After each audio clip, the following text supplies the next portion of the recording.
He estado predicando una serie de mensajes en varios domingos basadas en Apocalipsis capítulo 2 y 3. Y entre las cosas que he predicado, la serie se titula Las cosas que Jesús encontró en la iglesia. En la iglesia, las 7 iglesias de Asia Menor reflejan la iglesia global a través de los tiempos. Y Jesús encontró varias cosas en la iglesia. Dice que encontró corazones endurecidos en su casa. Dice que encontró tibieza espiritual en su casa. Dice que también encontró muerte espiritual en la casa de Dios. También dice que encontró una iglesia de puertas abiertas, que es lo que prediqué en el culto de las 8 de la mañana.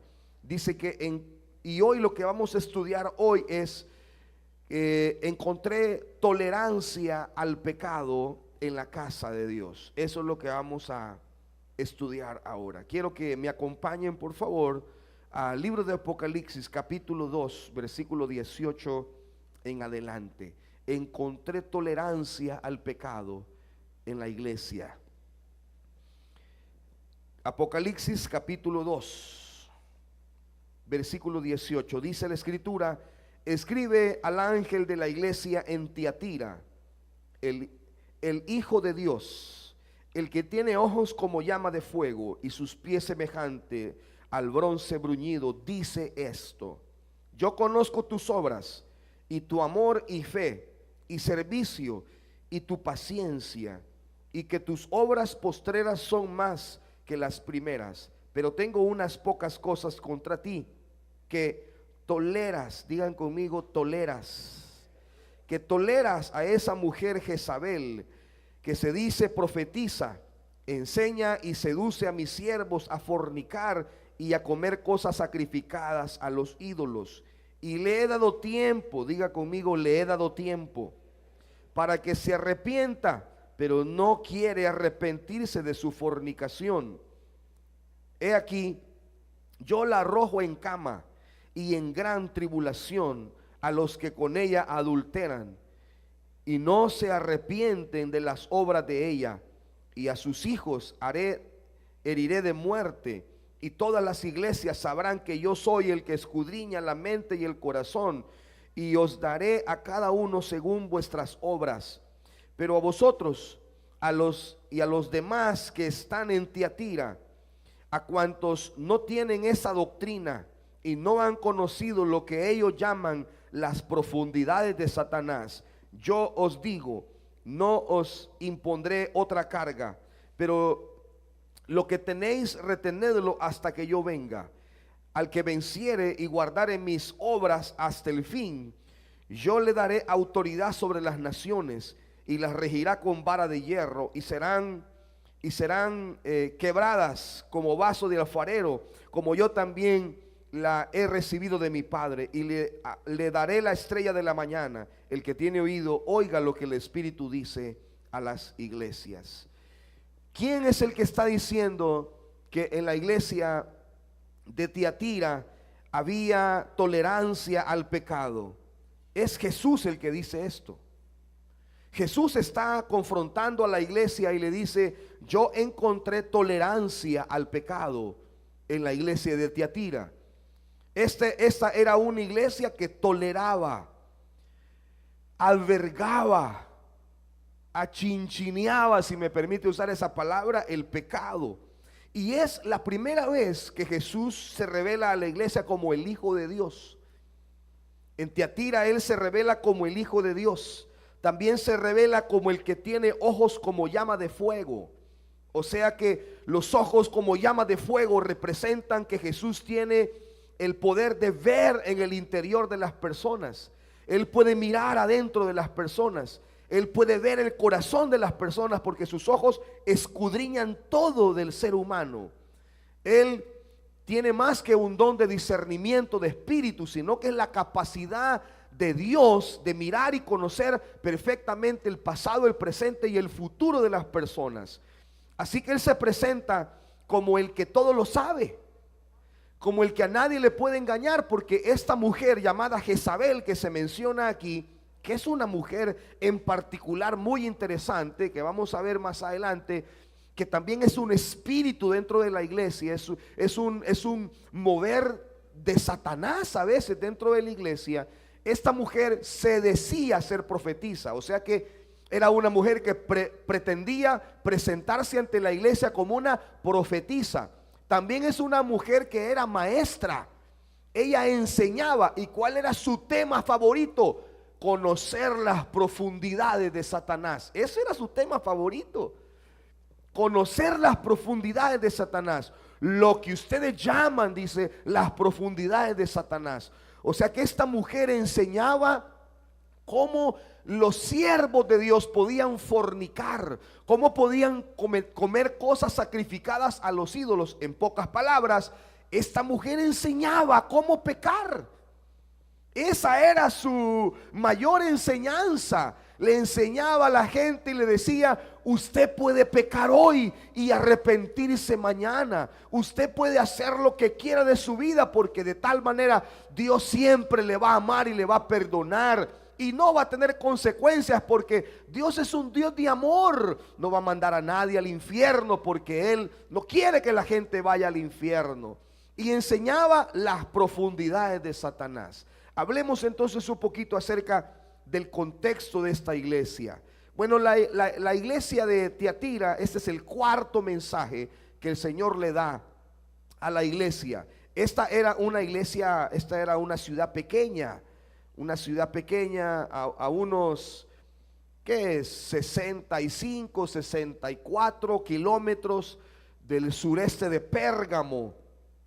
Tiatira era famosa porque ellos tenían productos de bronce. Ellos hacían muchas armas de bronce. Probablemente quizás por eso Jesús se reveló a ellos como el que tiene sus pies semejantes al bronce bruñido. Ellos tenían una empresa donde fabricaban armas de bronce, y no solo armas, sino todo tipo de instrumentos de bronce. También Tiatira era famosa por las telas de púrpura. Ellos tenían sus ropas en la púrpura, en este líquido. ¿Se acuerdan ustedes que Pablo fue usado por Dios en Filipos para que una mujer llamada Lidia fuera salva? A Hechos capítulo 16, ella era una vendedora de púrpura. Ella tenía una empresa que trasladaba los textiles para teñirlos con la púrpura. Entonces, Éfeso y Tiatira, que son dos iglesias a las que el Señor Jesucristo les habló, podrían haber aprendido la una de la otra. Por ejemplo, Jesús elogió a los efesios porque ellos odiaban el pecado. Cuando Jesús está hablando de las cosas positivas que la iglesia de Éfeso tenía, dice: pero tienes una virtud, le dice el Señor a la iglesia, que odias, estás en contra de la maldad, odias el mal y odias a las personas que hacen el mal. Pero Tiatira era débil en esta virtud. El Señor le reclama y le reprocha que ellos, en lugar de odiar el pecado, ellos toleraban el pecado. O sea, se hacían lo del ojo pacho contra el pecado, mientras que era una virtud en la iglesia de Éfeso. En la iglesia de Éfeso ellos no toleraban el pecado. Ellos iban en contra del pecado de una, pero era la debilidad de Tiatira, porque ellos toleraban el pecado. Sin embargo, en Éfeso era débil en el amor. Has dejado tu primer amor, le dice el Señor a la iglesia de Éfeso. Pero en Tiatira el amor era un área fuerte.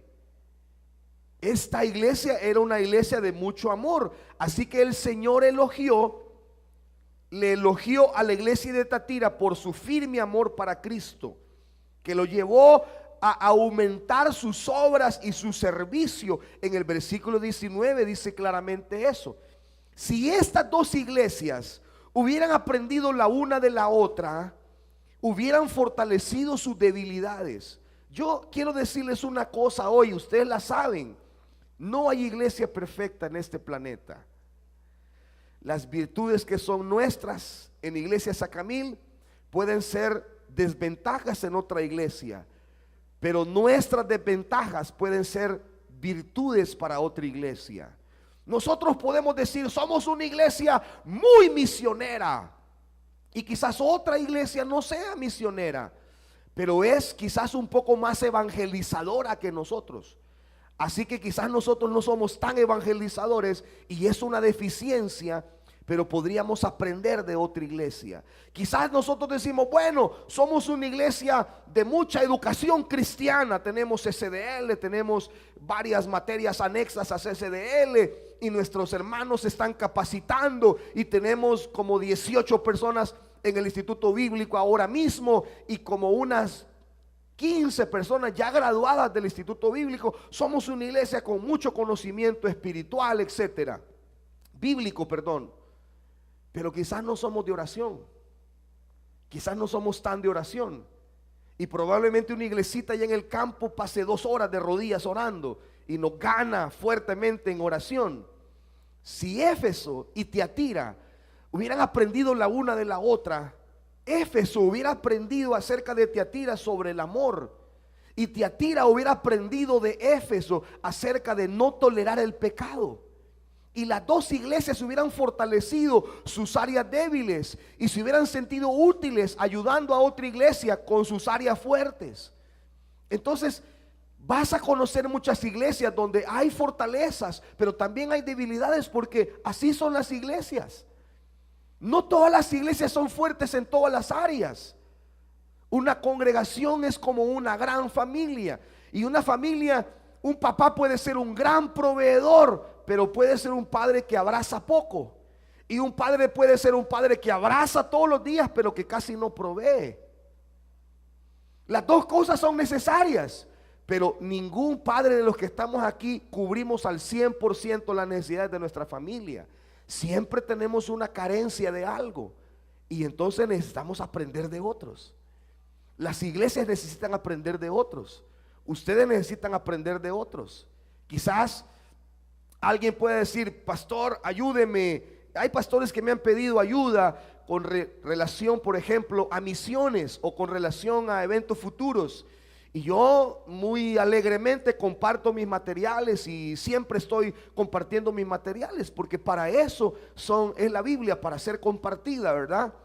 Pero quizás yo he necesitado, por ejemplo, he aprendido tanto de personas de iglesias que se mueven mucho en el área de familia. Por ejemplo, un pastor me regaló un material sobre familia increíble, muy bonito.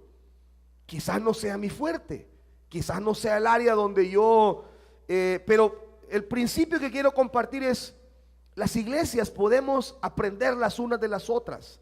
El hermano Max Lucado dice que el pastor dice que una iglesia de Cristo debe de aprender la una de la otra. Dice, por ejemplo, dice él, aprendimos compasión de los católicos. La obra social la aprendimos de los católicos.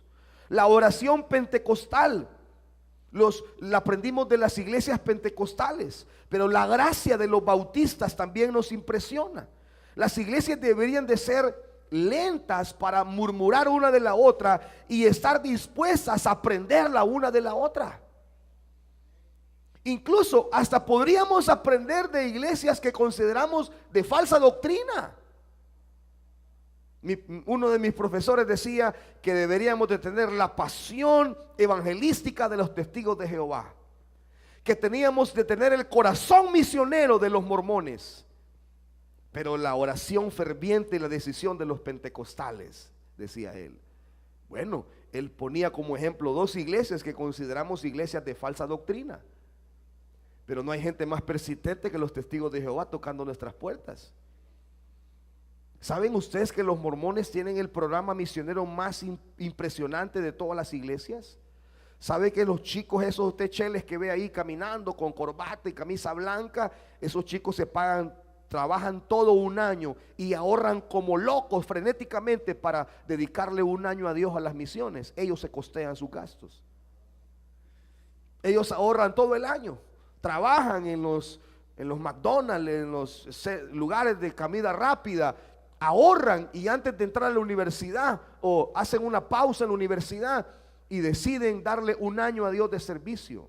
Es impresionante lo montón de usted ve en todo el mundo, hay esos cheles que andan ahí, ¿verdad? Por todos lados, una pasión evangelística. Lamentablemente tienen un mensaje herético, pero nosotros tenemos la verdad.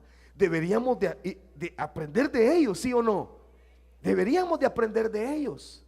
Deberíamos de estar imitando esa pasión evangelística. Ahora, cuando Dios le envía este mensaje a la iglesia de Tiatira, debemos de considerar tres actitudes que las personas tienen hacia el pecado o hacia la maldad. Lo primero que vemos aquí en este mensaje es que hay algunas personas que aman la maldad, lamentablemente. Hay algunas personas que aman la maldad. Juan, el apóstol que recibe esta visión, Juan el amado, revela tres grupos de personas que aman la verdad.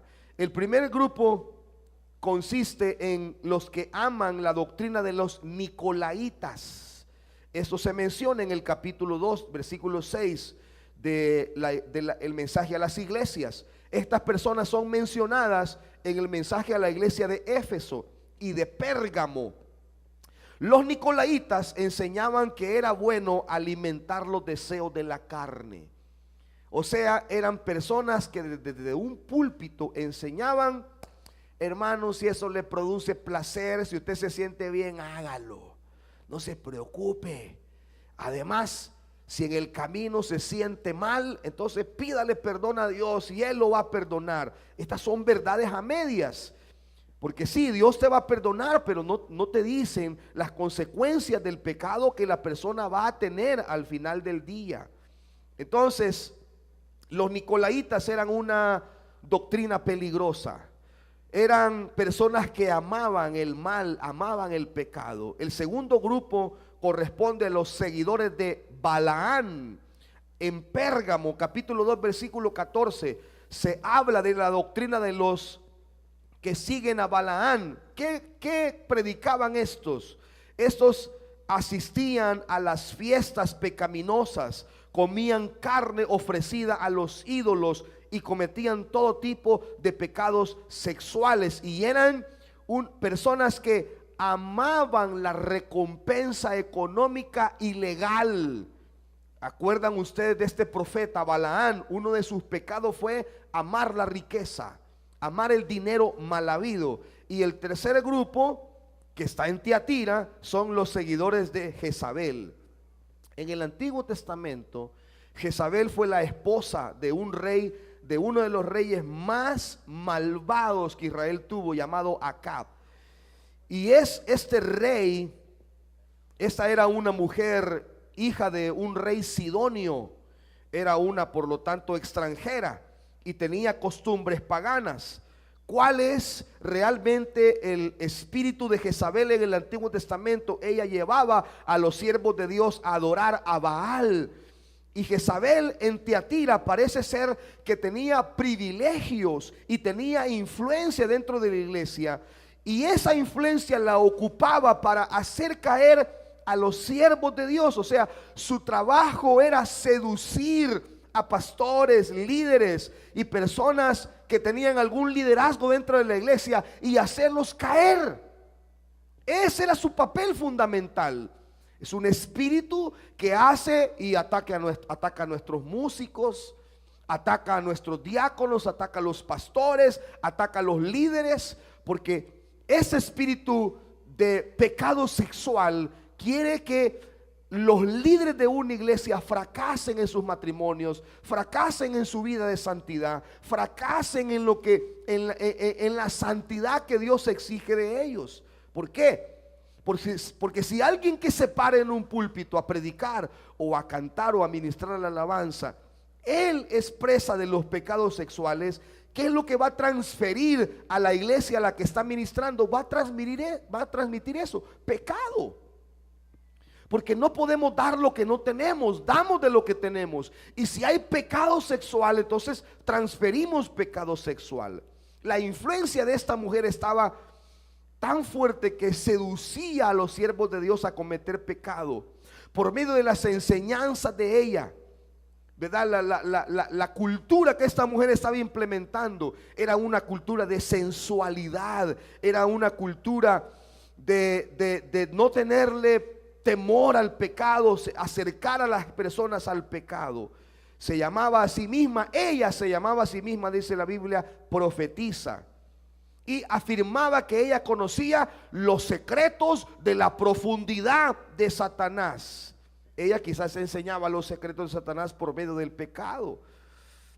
La Biblia dice que esta mujer es la más terrible de todas las influencias demoníacas que la iglesia tiene. Más fuerte que los nicolaitas, más fuertes que los que seguían a Balaán. Esta mujer, que aunque era una mujer física dentro de la iglesia de Tiatira, sigue siendo un espíritu muy peligroso al que tenemos que reprender y sacar de las iglesias. La sensualidad, los pecados sexuales, la tolerancia con esos pecados sexuales es pecado delante de Dios. La tolerancia en nuestras casas de este pecado es pecado de los padres también. Si nosotros toleramos este pecado en nuestra casa, también somos partícipes de este pecado. Si toleramos la sensualidad y los pecados sexuales dentro de casa, pero es que mire, pastor, ya mi hijo es un adulto, yo no le puedo negar que se encierre con su novia en el cuarto. ¿Cómo que no le puede negar? ¿Y quién es el dueño de la casa? Usted es el dueño de la casa. Y mientras él viva bajo su techo y coma de cuando en cuando de su comida, consuma su energía, consuma su agua, consuma su comida y esté bajo su techo, tiene que estar bajo nuestras reglas, bajo nuestras normas. No puede llegar a las 3 de la mañana cuando no es un hotel su casa. Es su casa y tiene que respetarla. No puede permitirle ese tipo de cosas dentro de su casa. Como tampoco podemos permitir que alguien se suba aquí al púlpito, ¿verdad?, de una manera mal vestida. A veces la gente se enoja con nosotros y nos tacha de radicales, de anticuados, de metidos, de todo y otros epítetos que no puedo decir desde aquí, desde el púlpito, ¿verdad? Que ese viejo, que ese maestro, que ese no sé qué. Y a mi esposa le han de decir más cosas porque ella es la que a veces más insiste en esto, ¿verdad? Esa señora o otras cosas más feas que te han de decir, ¿verdad? Cuando nos toca exhortar a alguien, dice: mire, hermana, esa falda, ay, hermana, se le mira todo. Cuando usted sube la grada, enseña la mitad de la pata. Póngase una falda un poquito más larga. No le decimos nada a la gente que se sienta. Bueno, pero aquí por lo menos, pues, no permitimos que desde aquí, desde el púlpito, estemos desviando los ojos de los hermanos, ¿verdad? Que quieren adorar a Dios, pero no se pueden concentrar porque la hermana está mal vestida. Sí, estoy hablando de las hermanas que cantan. Estoy hablando de las predicadoras que predican aquí, de la gente que se sube al altar, o de la gente que ministra y no lo hace de la manera adecuada, no viste. Y yo sé que el vestido no es, la forma de vestir no refleja lo que una persona es. Yo lo sé. Pero la Biblia dice que la abundancia del corazón habla la boca. Entonces algo de verdad puede haber en eso, ¿verdad? Los que eran espirituales, dice la Biblia, deberían de juzgar a este tipo de actitudes, dice la Biblia. Entonces, qué peligroso es para la iglesia poder amar este tipo de comportamientos, poder deleitarnos en este tipo de comportamientos. Y la Biblia nos enseña que hay gente que escoge el mal por varias razones. Y voy a leerlo rápido porque tengo mucho material que compartir con ustedes. La gente escoge el mal por varias razones. O sea, escoge la maldad, escoge el pecado, incluso dentro de la iglesia. Escoge por la maldad, escoge por lo pecaminoso por varias razones. Algunos escogen el mal porque les gusta la compañía de los que van por la senda ancha. Hay personas que no se hacen amigos de los cristianos que oran en las iglesias, sino que se hacen amigos de los cristianos que no oran dentro de las iglesias. Porque les gusta más ser amigos de las personas que no buscan a Dios que de las personas que buscan a Dios. Yo les he dicho algunas veces, pero mis amigos en la iglesia, mis dos mejores amigos en la iglesia ahora son pastores. Mis dos mejores amigos, el primero fue mi pastor después. Él era un muchacho que siempre estaba induciéndonos a orar. Él decía, hey, oremos, decía, ya relajamos mucho, porque nos reuníamos a bromear, ¿verdad? Decía, ya relajamos mucho, oremos. Él ponía el balance.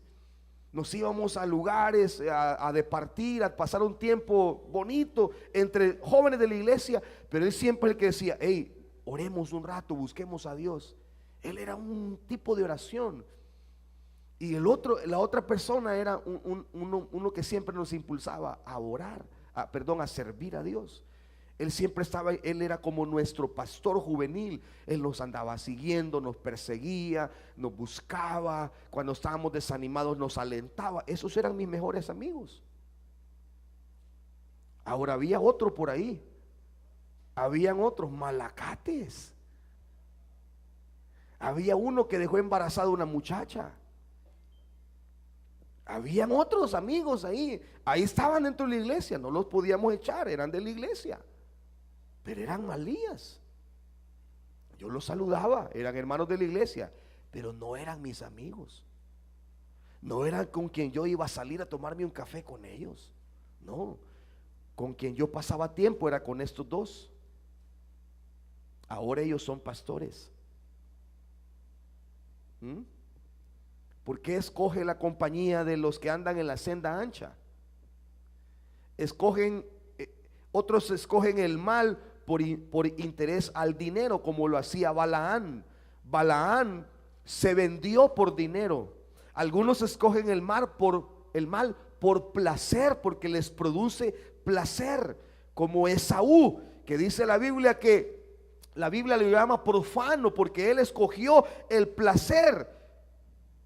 La Biblia habla de Moisés en el capítulo 11 de Hebreos, versículo 25, dice que Moisés escogió antes ser maltratado con el pueblo de Dios que gozar de los deleites temporales del pecado.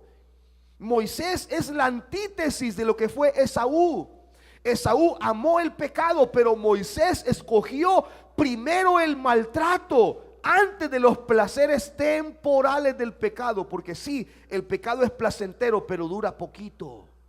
Dura bien poquito. El pecado tiene pies cortos, te lleva muy cortito al placer, pero sus consecuencias son terribles. Así que Moisés, entendiendo que el pecado tenía un deleite, pero temporal, dijo, mejor escojo los vituperios del pueblo de Dios, el maltrato del pueblo de Dios, porque al final voy a disfrutar. Otros escogen el mal por haraganería. Ellos resisten hacer el bien, porque hacer el bien requiere un esfuerzo. Otros escogen el mal porque son rebeldes y desprecian la sumisión. Ellos no quieren someterse. Ellos no quieren que nadie se meta en sus vidas. Ellos rechazan que alguien esté controlándolos o que alguien esté queriendo ayudarlos o meterle. Y le dicen a uno, no se meta en mi vida, no se ha metido. A veces uno de pastor se ha cachado insultos de gratis por querer ayudar a la gente y le han dicho metido. Otros quizás, todo lo que hemos mencionado, escogen el pecado por engaño.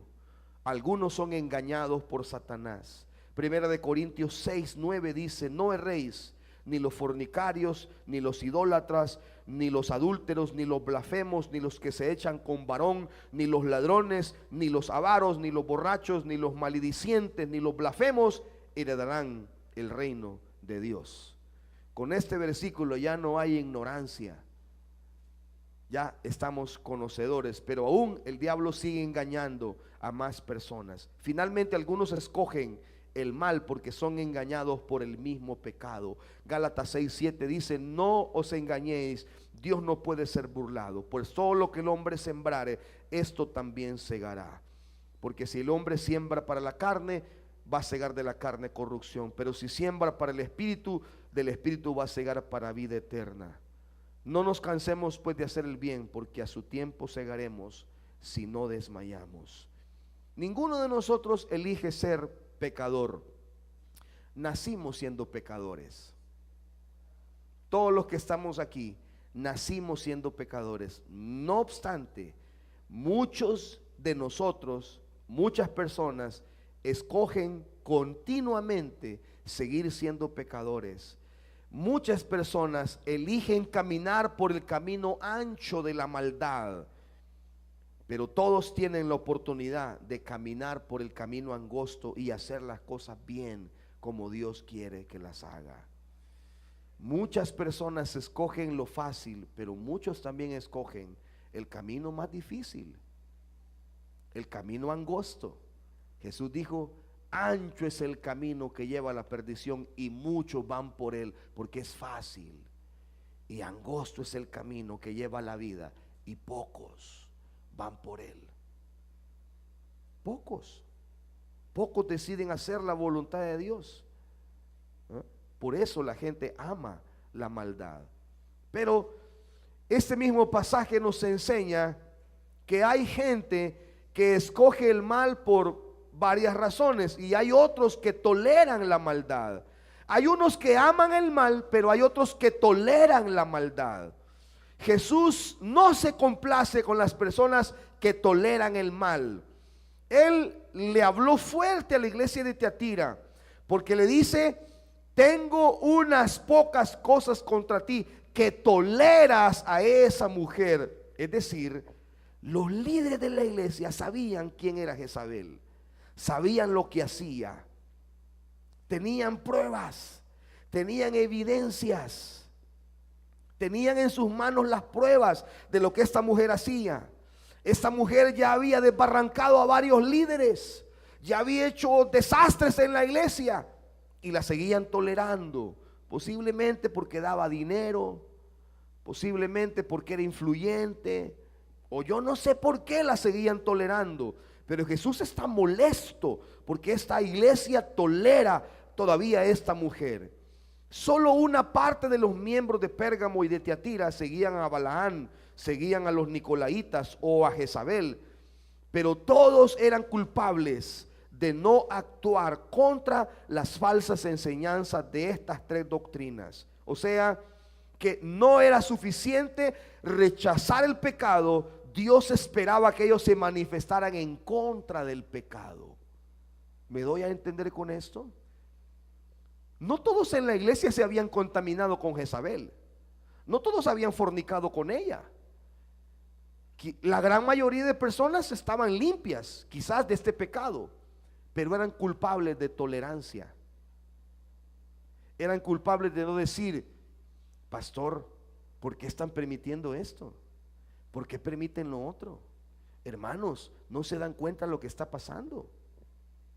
Y la iglesia en general era culpable de la tolerancia del pecado. Ahí se había tolerado el pecado.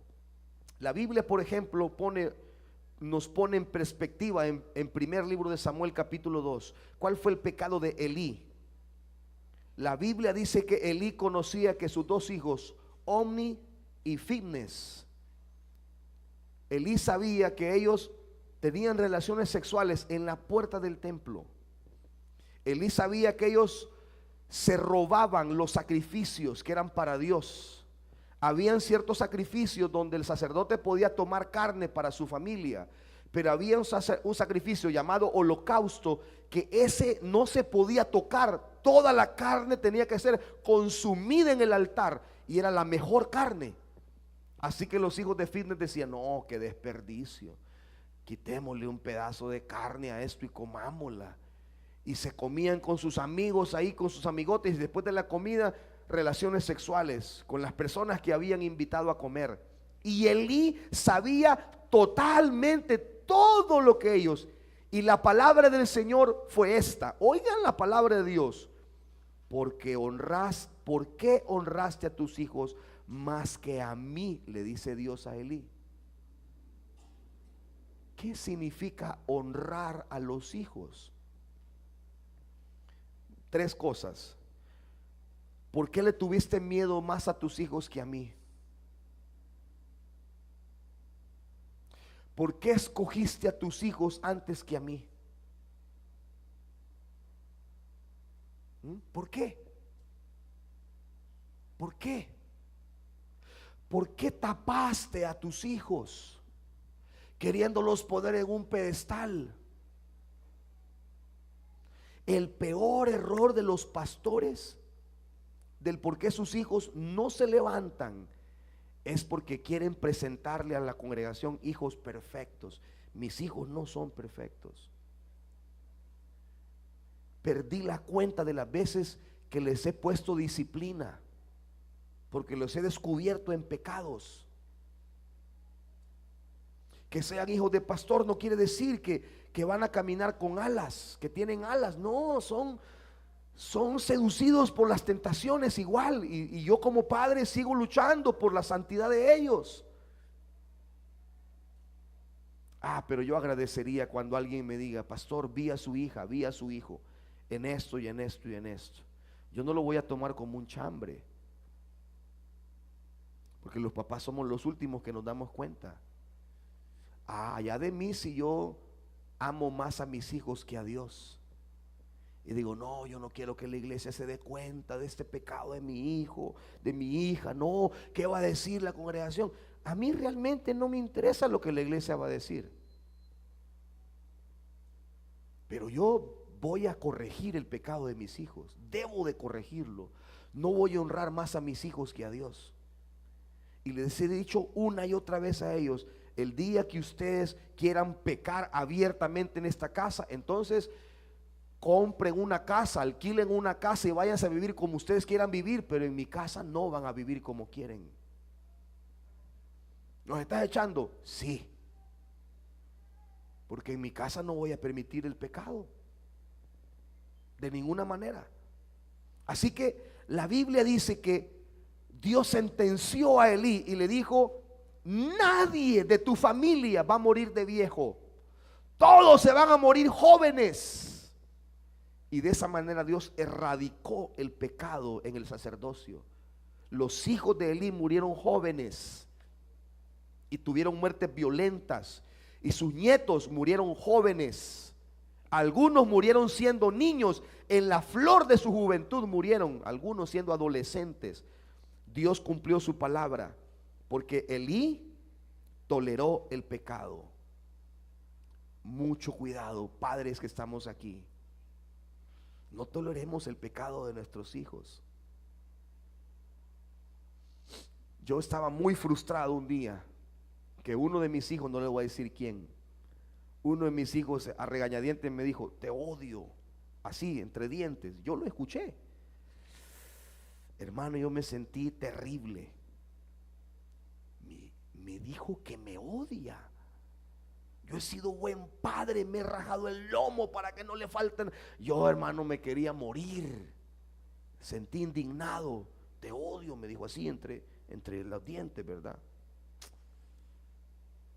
Y un pastor, yo le conté: mira, me siento así, me siento así.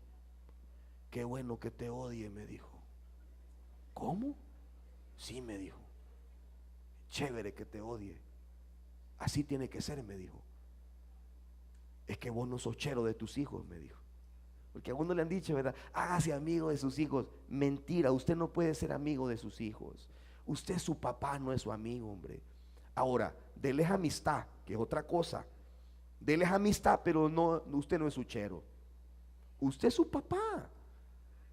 Un chero no lo regaña como usted lo regaña. Un chero le dice: sí, hombre, vos tenés razón, va, ni modo, va, démosle, pues hagámoslo, va. Un chero lo anima a fallar. Un papá no. Papá lo corrige y me dice este pastor amigo, me dice: no, me dice, está bien que te odie, así tiene que ser, me dijo. Así tiene que ser, me dice. Te va a odiar y te va a detestar ahorita, pero después te va a agradecer, me dice. Y es verdad.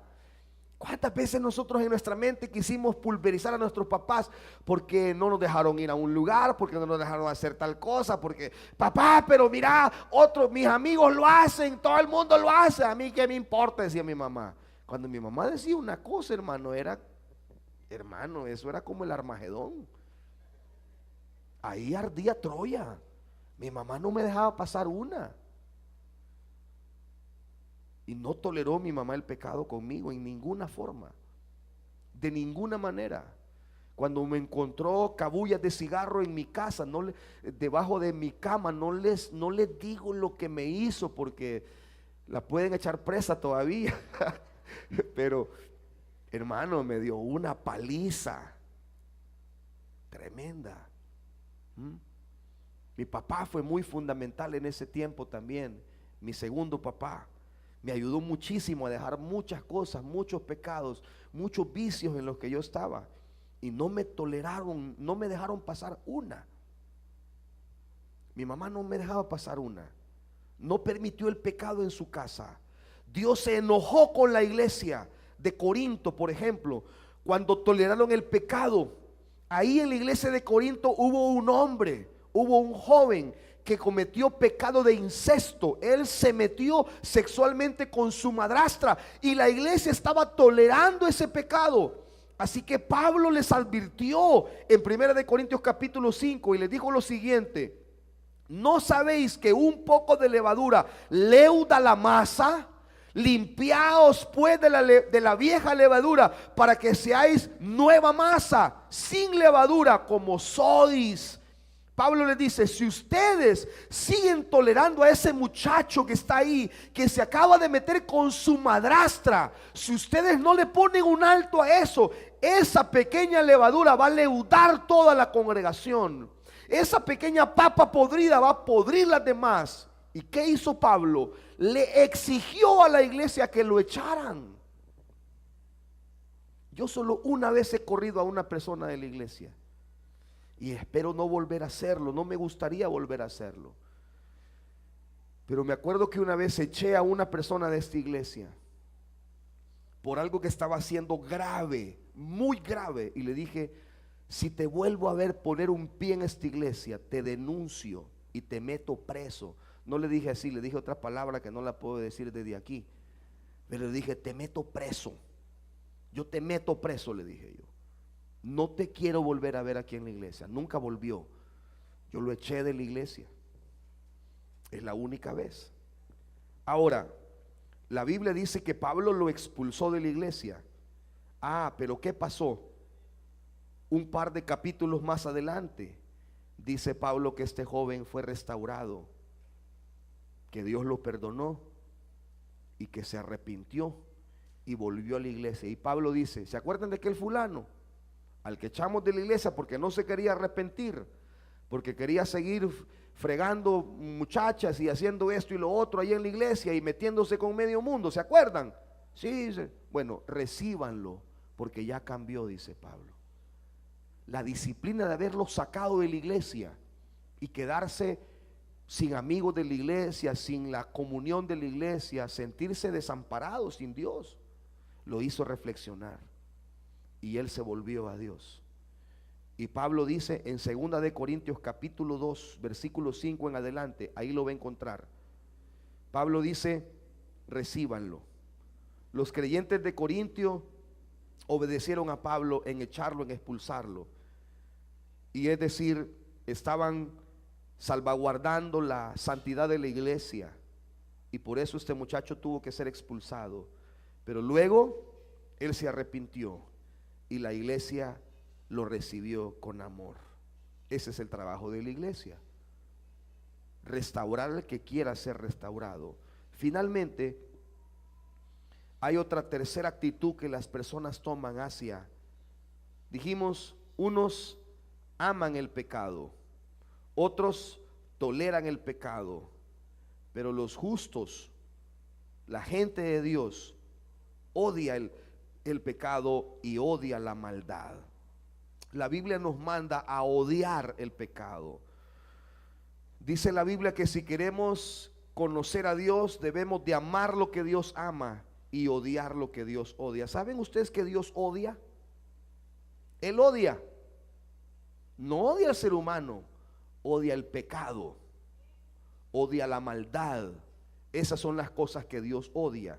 Los creyentes deben odiar el pecado por lo menos por 7 razones. Con esto voy a terminar. Los malos pensamientos son como los eslabones de una cadena, nos conduce una a la otra. Si yo le doy rienda suelta a un pensamiento, este me lleva a otro mal pensamiento, a otro mal pensamiento, se hace una cadena que luego se pone sobre mi cuello y me hace un esclavo del pecado. Así que yo debo odiar la maldad, lo pecaminoso, porque es como una cadena que estoy atándome en mis manos, en mis pies y en mi cuello. Odiar la maldad es la clave para ser ungido por Dios. La Biblia dice en Hebreos capítulo 1 versículo 9: has amado la justicia y aborrecido la maldad, por lo cual te ungió Dios, el Dios tuyo, con óleo de alegría más que a tus compañeros. ¿Quieres ser más ungido que otros? Ame la justicia y aborrezca el mal.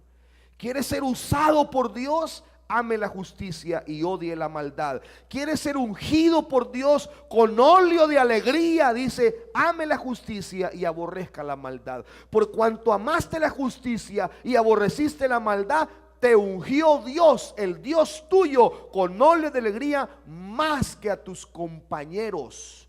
Por eso hay personas que son más ungidas que otras. Pero eso hay personas que son más usadas que otras, porque han odiado la maldad y han amado la justicia. Odiar el mal es la clave para la comunión con Dios. Dice Amós capítulo 3 versículo 3: ¿andarán dos juntos si no estuvieran de acuerdo? ¿Pueden andar dos juntos sin ponerse de acuerdo? Si yo quiero comunión con Dios, me pongo de acuerdo con Dios. ¿Qué es eso, pastor? ¿Qué es ponerse de acuerdo con Dios? Decirle, Señor, yo no te puedo orar en las madrugadas, Señor. A mí no me salen las madrugadas, pero pongámonos de acuerdo en la noche, Señor. Y a las 9 de la noche me vas a tener de rodillas en mi cuarto buscándote. Otro puede decir, Señor, yo llego reventado de mi trabajo. Yo no quiero saber otra cosa más que cama. Pero yo te prometo que en la mañanita me voy a levantar una media hora antes y te voy a buscar. Y si usted dice, a mí no me sale ni en la mañana ni en la noche, pero Señor, después de almuerzo me dan media hora, yo voy a comer como pueda y te voy a dar esa. Póngase de acuerdo con Dios. Póngase de acuerdo. Señor, yo entre semana no puedo congregarte, pero para reengancharme me voy a echar los 2 cultos de la mañana para reponer lo que no hice en la semana, Señor. Póngase de acuerdo.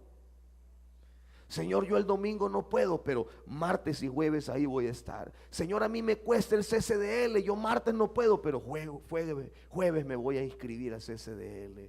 Póngase de acuerdo con su maestro. Hermano, mire, yo no puedo leer y escribir mucho. ¿Cómo hacemos con las tareas? Y su maestro le va a ayudar. No hay nada que un súper de campero pueda arreglar, hermano. Son bromas. Eso es broma. Conmigo no es el súper de campero, hermanos. Al menos pues no hay nada que una bolsa de café de altura no pueda arreglar, hermano, conmigo.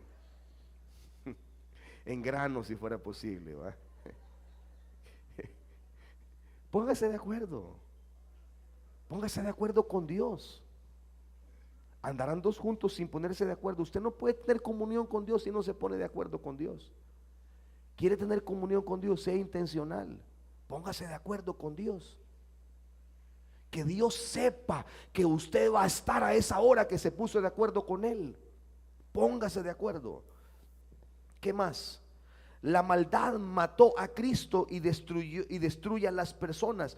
Por eso nosotros no podemos tolerar el pecado. Por eso debemos de odiar el pecado, porque fue la maldad la que mató a Cristo, y la maldad destruye a las personas. Por eso yo detesto el alcohol, porque mi papá destruyó 3 hogares por su alcoholismo. Por eso detesto las drogas, porque mi hermano murió por las drogas. Mi hermano mayor murió por las drogas, por el alcohol. Al final el alcohol y las drogas lo llevaron a la tumba. Por eso odio esas cosas.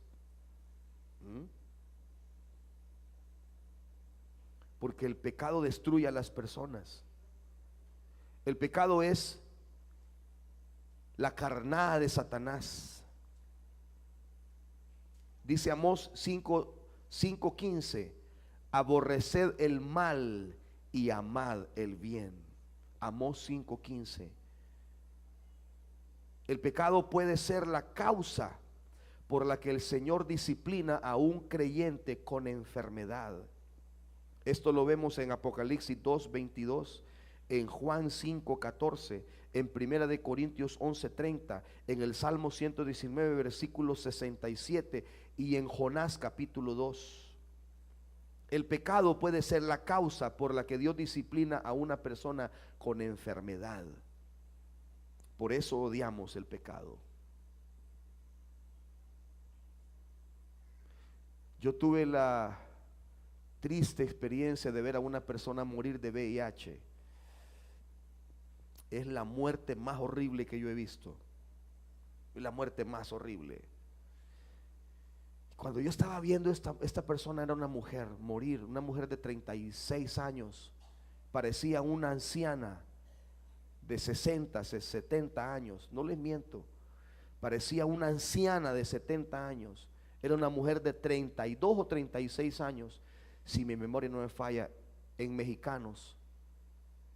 Y fuimos a orar por ella, a hacer la oración de fe. Ella se iba a morir. El hedor de su cuerpo era terrible. Estar ahí, sentir el hedor de su cuerpo, estaba putrefacta por dentro ya. Es una enfermedad terrible. Y cuando yo estaba orando por ella, yo sentí una rabia en mi corazón, porque yo sabía que el pecado la tenía así. Los pecados sexuales la llevaron a eso. Para tener VIH tuvo que meterse con alguien sexualmente que era portador del virus. Qué doloroso, qué difícil. Eso es lo que hace el pecado. La Biblia dice: la paga del pecado es muerte. Entonces, si usted ama el pecado, ama la muerte espiritual. Si toleramos el pecado, entonces amamos y toleramos la muerte. La manera correcta que la Biblia dice que una persona puede vivir para Dios es amar lo que Dios ama y odiar lo que Dios odia. Finalizo diciéndoles esto: Dios está buscando, Dios busca los corazones, las mentes y todo el ser de sus hijos. Si usted ha amado o tolerado el mal, arrepiéntase. Dios perdona y limpia a los que se arrepienten. Hijitos, dijo Juan, si alguno hubiere pecado, abogado tiene para con el Padre, a Jesucristo el justo. Pero Dios encontró tolerancia al pecado en la iglesia de Tiatira. Que no encuentre tolerancia, pecado va a encontrar en la iglesia, pero que sea un pecado arrepentido, que sea un pecado del que nos hemos arrepentido. Lo que no podemos permitir que Dios encuentre es tolerancia al pecado. Jesús no está molesto porque la iglesia pecó. Sabía que la iglesia iba a pecar, que la iglesia mientras estaba en un cuerpo, el cristiano mientras está en este cuerpo peca, pero con la misma se arrepiente. Lo que Dios no toleró y lo que Dios juzgó de la iglesia de Tiatira es: ustedes toleran el pecado, aman el pecado, lo toleran, lo permiten, lo promueven y no hacen nada. Algunos participan del pecado, no todos, pero todos lo toleran. Unos pocos participan, pero todos lo toleran. Y ese fue el pecado. Eso es lo que vio Jesús en la iglesia. Debemos de ser como la iglesia que estudiamos hoy en el culto de la mañana. donde Dios encontró una puerta abierta. Encontré, dice, una iglesia de puertas abiertas. Apocalipsis 3. Dios encontró en la iglesia de Filadelfia una iglesia de puertas abiertas al pecador. En esa iglesia debemos de convertirnos, en una iglesia de puertas abiertas, para que la gente pueda venir y conocer a Cristo en este lugar.